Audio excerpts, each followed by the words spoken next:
you're being attacked by propaganda. Because in your glass of water there's fluoride. Ben Mulroney, do you have a question somewhere for Mr. Smith? Yes, it comes all the way from the Danforth. Naomi Parnas from CTV is there. Naomi, what question do you have for us? Well, I'm joined by Alice. She's a nutritionist and a resident here in Toronto, and she's very concerned about the environment. We were listening about taxes. She actually agrees paying more for her garbage. She says it's made her less wasteful. What's your question tonight? My question is, Toronto fluoridates its drinking water with an industrial waste fluoride product. Which one of the candidates has the courage to stop putting this stuff into the drinking water, which causes health harm, and stop it going down the drain and then into the downstream environment? Oh, All right, so there we go. So that's a pointed question, very specific one. Stephen? very specific. George Smitherman, you've got a specific answer, I'm sure. I do have a specific answer. I think that Toronto's drinking water is some of the best drinking water that I've experienced anywhere in the world. I think that we need to be even more aggressive in promoting its use. And I think at all times, people that are in politics need to take full advantage of the best scientific advice that's available. That question is from a perspective that is not universally shared. I think that we have to rely on organizations like Toronto Public Health, who are looking at data from around the world to make sure that we're treating our water in the most appropriate way. But I think overall, one of the most essential services, and that's what I'm all about, that the City of Toronto delivers is drinking water. And I think we should be proud of it and seeking at all times to make sure it's better and better and better. Okay, thank you very much, George. Well, that was a very good rapid fire roll. NWO, wanna kill you slow. What do? Can you handle the truth? Now you know. Can't think no more. Cause of H2O. Cause in your glass of water there's fluoride.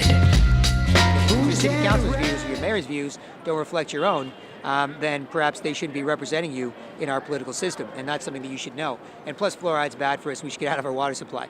But if I can't do that through Toronto Truth Seekers, and if I don't manage to, then I'll do it for my own mayoral campaign, and I'll challenge the rest of them to have a conversation or explore issues like this. Maybe they can get more done on it. Maybe they can learn more about it or know more about it. But that's the whole idea, is that we introduce issues into the campaign that aren't there, but that are of vital importance to everyone in Toronto. And then we make sure that the people of Toronto care enough to ask other candidates questions about these issues.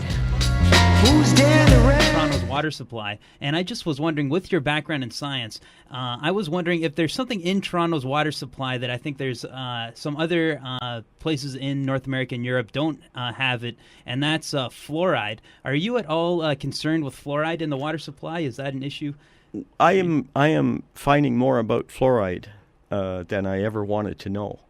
The idea of the fluoridation of water has been subject for question for some time.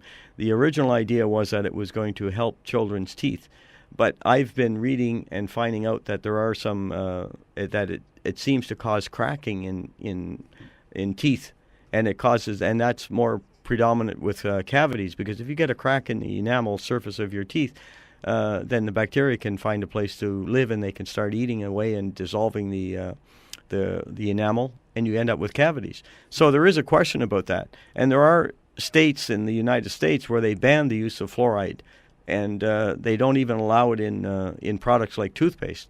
But again, they have this kind of a waste product that they put in toothpaste, claiming it's got this benefit. But I don't think there is a lot of study done on that, and I would really worry about how much is in there and if there are any safe levels, because I'm quite familiar with fluoride, and it's one very toxic material. Mm-hmm. So I do have concerns about it. Cause in your glass of water there's fluoride. Who's down to ride for your mind? It's about time. Dr. Limeback took it all back in 99. 10 years later, T. Dr. Limeback, the U of T scientist, PhD, who helped advocate for it and helped put it into Toronto's water supply. Many years later, in 1999, 10 years ago, but still many years later, recanted, and in a very detailed article available at fluoridealert.org, he said, no, you should take it out, you should stop it. And it's very simple. The fluoride is dumped into our water supply separately. It's actually just a tap that you could turn off. It's not an organic process of how they filter our water. And interesting stuff like there are award-winning books on the history of Nazi Germany that say Hitler fluoridated water to make his prisoners more passive and make them more calm and make them more easily controlled. And yet we also put it in our water supply, so that's a bad thing. Baby bottles are sold with extra fluoride. That's a bad thing. So again, pea-size amount. If you swallow more than that, then you should spit it out. That's what it says in a tube of toothpaste, or you should call a doctor. So we should definitely get it out of our water supply. So that's one big area. There's a bunch more on fluoride. Watch the movie The Fluoride Deception by Christopher Bryson to see more on that. And finally, I think that my goal is to ensure that Torontonians can petition their government for things. It's not so much about what I do after November 2010. It's about what can we accomplish on issues like this now.